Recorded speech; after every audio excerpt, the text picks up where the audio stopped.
Muy bien, continuamos con los tutoriales de LaTeX y ahora lo que vamos a hacer es, una vez que tenemos el sistema de LaTeX instalado en el computador, vamos a pasar a utilizar el editor denominado Technicenter. Existen otros editores, entre ellos el Winget, pero el Winget es un software de pago, así que vamos a utilizar el Technicenter, que es un software libre, gratuito.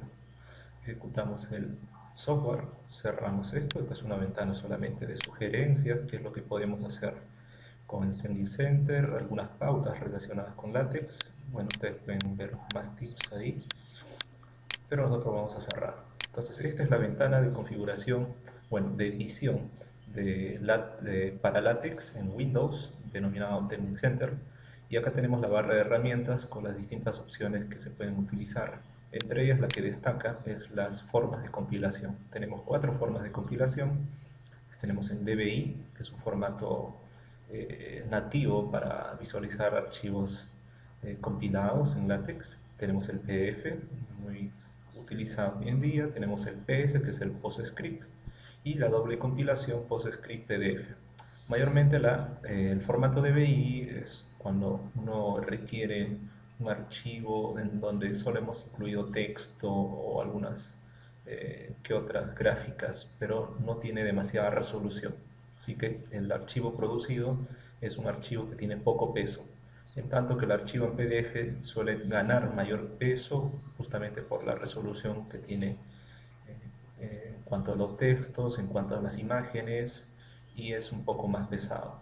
Los archivos PS son también ligeros, al igual que el DBI, solo que es más útil cuando nosotros realizamos gráficas, y en ese caso utilizamos un lenguaje llamado el lenguaje PostScript, y la forma de visualizarlo es con un visualizador de PostScript. Entonces podemos hacerlo compilando con la opción PS. Bien, nosotros vamos a dejarlo en PDF, que es la opción clásica, y vamos a crear una hoja para editar algo de código. Entonces colocamos aquí en la esquina superior izquierda New Document y generamos acá una hoja en blanco. Nos damos cuenta que en la parte izquierda se empiezan a enumerar. Cada vez que yo voy dando Enter, empiezan a enumerarse. Eso nos sirve para guiarnos cuando tengamos un texto, un documento ya bastante extenso y podamos ubicarnos con facilidad. En la parte inferior podemos darnos cuenta que aparece el nombre del documento, que por defecto se va enumerando de esta manera, LaTeX 1, LaTeX 2, pero nosotros podemos personalizar el nombre cuando demos guardar como.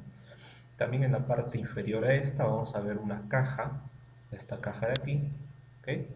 Esta caja es donde nosotros vamos a poder observar los resultados de la compilación, la cantidad de hojas, los errores que están apareciendo en el código y algunos excesos con respecto a los márgenes que se puedan haber realizado al momento de compilar. Entonces, LaTeX sabemos que es un lenguaje de marcados, un lenguaje en el cual nosotros podemos escribir código para obtener un texto eh, razonablemente elegante como para poder hacer una lectura cómoda. Bien, lo que necesitamos nosotros primero es darnos cuenta cómo iniciar un documento. Vamos a copiar aquí esto y vamos a explicar la estructura que esta tiene. En la primera línea tenemos el comando.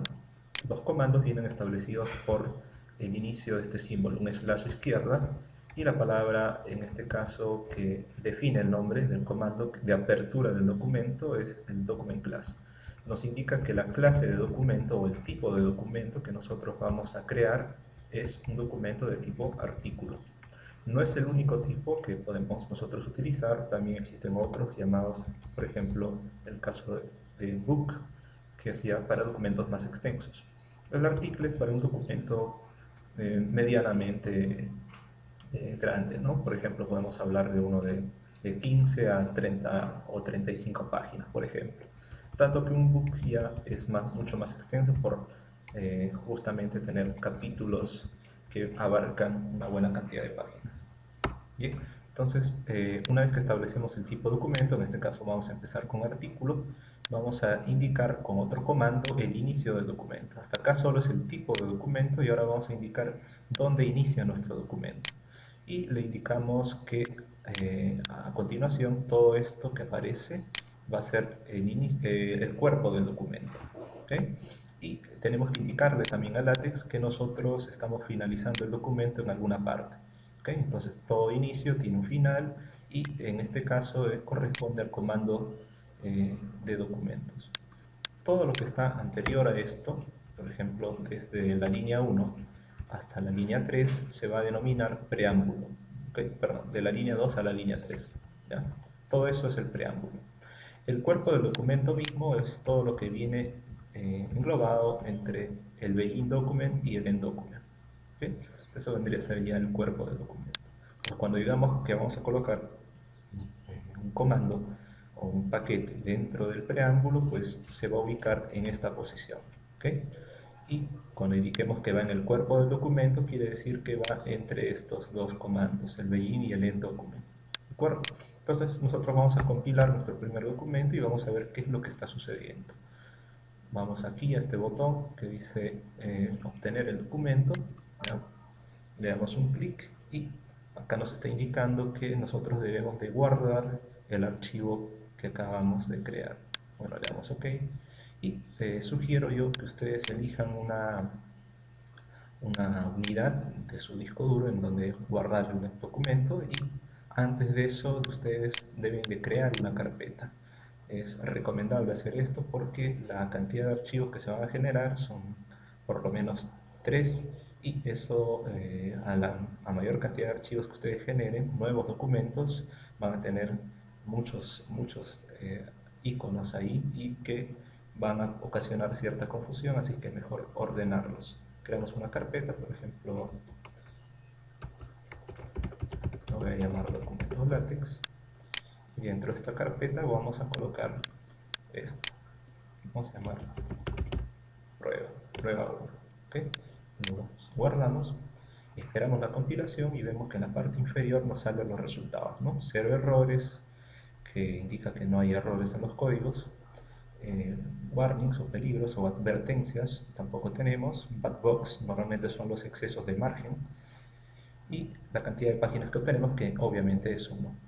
Vamos a observar, acá tenemos un icono que es una lupa, dice visualizar, y que vamos a visualizar un documento en PDF, porque así hemos compilado. Entonces visualizamos y va a aparecer el Acrobat Reader. Ese es el visualizador de PDF por defecto. Entonces tenemos ahí nuestro documento, un documento en formato A4, eso está ya establecido por defecto, y notamos que en el texto aparece acá una separación de margen superior. Eso ya viene establecido por defecto, no es necesario configurarlo. Claro que se puede establecer que el texto aparezca con menor diferencia de espacio en blanco, ¿no? Tanto a la izquierda, a la derecha o en la parte superior, eso se configura, pero por defecto está saliendo de esta manera. Nos damos cuenta, por ejemplo, algo resaltante es que la palabra látex está apareciendo de un modo distinto. Si nos damos cuenta en el código, estamos estableciendo un comando llamado látex, y nos damos cuenta que está escrito en forma intercalada entre mayúsculas y minúsculas. Eso hace que obtengamos el logo látex de este tipo. Eso ya viene configurado. Otra cosa que podemos hacer resaltar es que la palabra compilación, por ejemplo, nosotros tenemos que la O ha desaparecido, y eso se debe justamente a que estamos haciendo una tildación en esa parte de la letra, y no estamos indicando la látex que estamos escribiendo en idioma español. Entonces, el látex lo que va obteniendo en el proceso, o viene ya configurado por defecto, es en el idioma inglés. En el idioma inglés no se suele utilizar las tildaciones, ¿correcto? Entonces, es por eso que no está reconociendo este carácter, y eso no está apareciendo en el resultado final. Otro que podemos darnos cuenta es que, por ejemplo, acá decía niño y la ñ no está apareciendo. El argumento es el mismo que el caso anterior. La ñ no es una letra que forma parte del alfabeto inglés y por lo tanto no es reconocido a la hora de compilarlo. También nos damos cuenta que en la fecha está apareciendo en inglés, ¿no? 29 de febrero de 2012 está apareciendo en inglés y debería de aparecer en idioma español. ¿Okay? Y eso se ha obtenido con el comando today. Bien, entonces, ¿qué debemos hacer? Debemos especificar la LaTeX, el idioma que estamos escogiendo. Y el idioma que nosotros vamos a elegir es el español. Y para eso debemos colocarlo en el preámbulo, ¿ok? En este espacio de acá, que sabemos que es lo que está después del document class y antes del begin document. Eso es el preámbulo, y ahí en ese preámbulo vamos a especificar las reglas con las cuales nosotros vamos a escribir un documento. ¿Ok? Entonces vamos a indicarle eso a LaTeX y vamos a copiar con cuestiones de tiempo este código. Vamos a generar un nuevo documento y vamos a pegarlo. ¿Okay? Explicamos el código ahora. En el caso anterior teníamos que solamente indicábamos el tipo de documento como un documento artículo. Ahora tenemos el documento artículo, pero además tenemos encerrados entre corchetes la parte que dice documento A4, ¿ok? Y tenemos el tamaño de letra 12 pt, ¿ok? Entonces, al igual que en el caso de Word, ustedes indican el tamaño de letra, ¿ok? Que para el caso de LaTeX es tamaño 11, 12, por defectos, son los valores establecidos que uno puede escoger, y en este caso se ha escogido el valor 2. En la segunda línea podemos darnos cuenta que hay un comando, el comando de uso de paquetes. ¿Qué paquete es el que vamos a utilizar? Vamos a utilizar el paquete inputenc. ¿Okay? El nombre del paquete queda establecido entre llaves, ¿de acuerdo? Y lo que viene establecido entre corchetes es la opción que tiene ese paquete. Por ejemplo, acá tenemos un comando que está especificando un tipo de artículo. Acá tenemos otro que se va a especificar ahora simplemente que vamos a escribir palabras acentuadas, van a tener que reconocerse algunos caracteres propios de las tildes, y acá le especificamos que es un tipo especial de carácter, ¿no? El latín 1, que es el que va a ayudar a reconocer las tildaciones para el caso de español. Español está dentro de esta categoría, latín 1. Y también le especificamos que vamos a utilizar algunas fuentes características del idioma. Y entre esas opciones tenemos la opción T1. ¿Okay? También tenemos otro paquete cuyo nombre es Babel. Y ese paquete nos permite indicar el idioma. En este caso el idioma es español. Si estuviéramos escribiendo en portugués, por ejemplo, escribiríamos Brasil, si fuera portugués brasileño. ¿Okay? Entonces, ahí se indica simplemente qué idioma es el que vamos a trabajar todo el documento. Es por eso que, por ejemplo, el caso de today, que era la fecha, aparecía en inglés, porque está por defecto en inglés el idioma.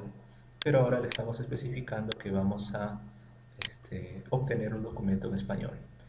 En cuanto a lo que aparece en la línea número 5, estamos renombrando un comando. ¿Okay? Eso es el comando renew command. ¿Qué vamos a renombrar? Vamos a renombrar el comando en el caso del idioma español, nosotros tenemos las denominadas particiones de las palabras, ¿no?